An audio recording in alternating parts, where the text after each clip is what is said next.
So first up we have Jelly Roll. So just a few short years ago, he weighed over 500 pounds, but he made a promise to himself and did so publicly.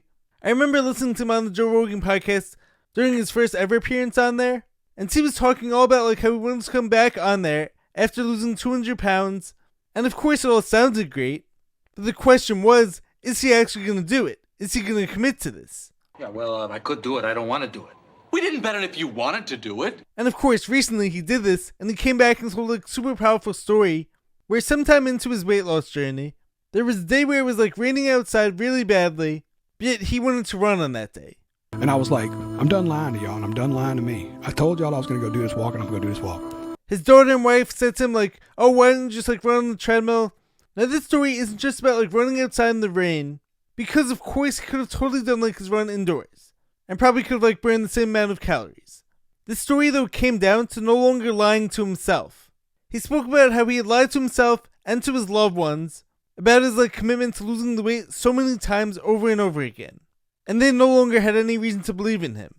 And his own mind had no reason to believe in him anymore either.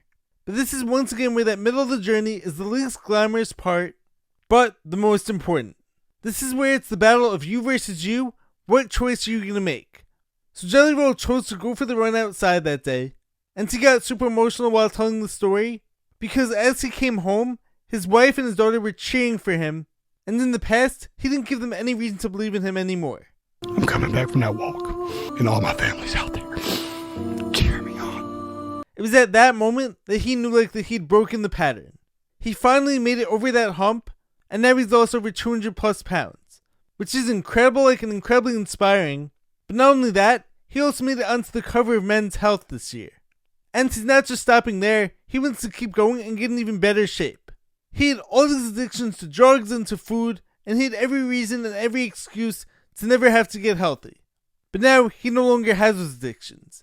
Once again, when you start that tough journey, it sounds great. Sometimes it's going to sound crazy. But that exciting part is when you make it to the other side and like, you get all those applause, and you have like everyone clapping for you. The hardest though, and least glamorous phase is the middle. And you're in those trenches and you don't feel like doing what you have to. You haven't seen any results yet. Just know that like you don't make it to the other side unless you break through in the middle. We can climb out of hell, 1 inch at a time.